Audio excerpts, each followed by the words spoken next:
want to ask, with your company or with your consulting process, what is the first step like in the culturalization process when you receive a new project? That's a great question. I would say that usually what happens, it depends on the nature of the request, because I will get requests that happen through all different stages of a game's life cycle.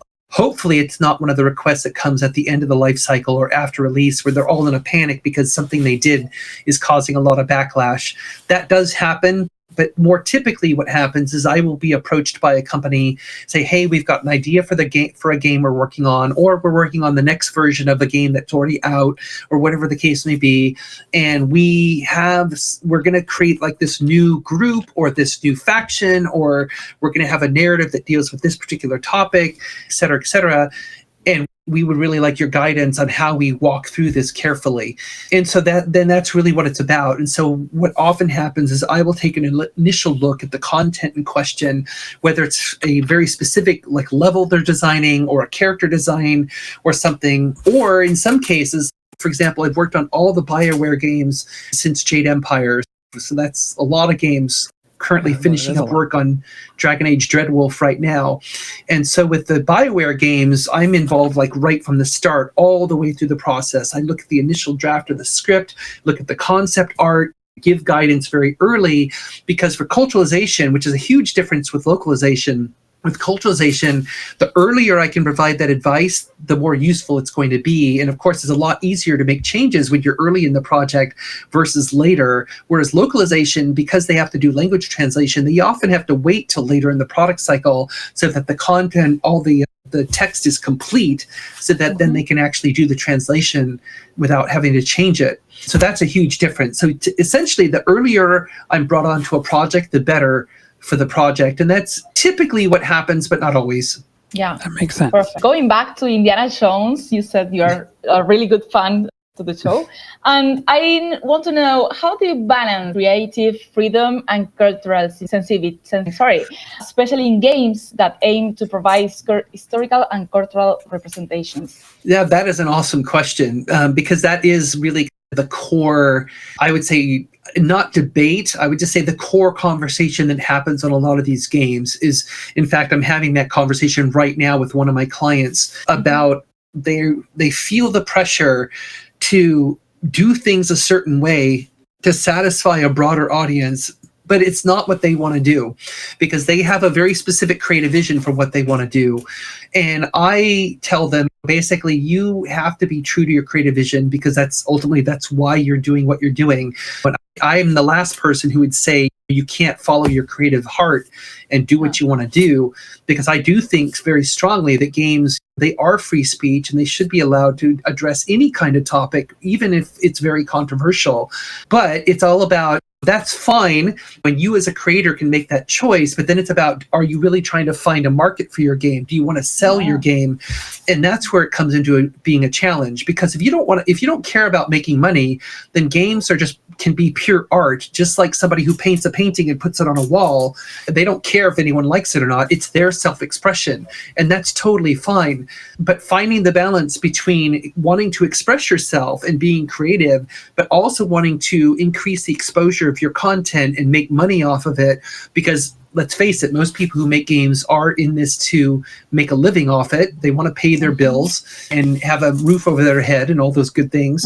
So basically, that's the balance we have to constantly struggle with. And sometimes I get projects that come to me for advice, and they almost want me to figure that out for them. And I'm like, I can't answer that question for you. That's only you can answer the question about how creative you want to be, you draw the line, where you draw the line. Some companies like Rockstar is a good example, who makes Grand Theft Auto and Red Dead Redemption and all these other phenomenal games.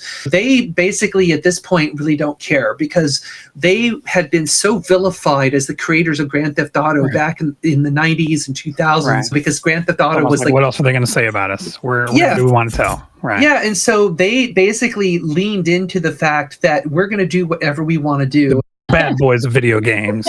Yeah, that's essentially what they did. But because their games have been so ridiculously successful, that gives them a lot of financial leeway to be that way. Not most game companies don't have that kind of war chest of money to pull from. Like they No. have to find the more success, the next success, whereas they're able to do it because of that buffer. Let's Exactly. call it a success Yeah. buffer. Exactly. Well, I'm curious, out of what I think you mentioned 30 years plus, or I did, or someone did, out of all that time, what project, looking back, are you most proud of in terms of the culturalization work, and why are you most proud of it? Wow, that's a great question. One of the ones that, I mean, I've worked on all the Age of Empires games, and I'm really proud of the work I've done on that. We do a lot of incredible detailed due diligence on those games. I worked on all the original games 20 something years ago, and I'm currently working on, I was brought back a few years ago to work on Age of Empires 4, and then I still do a lot of work on the DLC for the Age of Empires series 2, 3, and 4.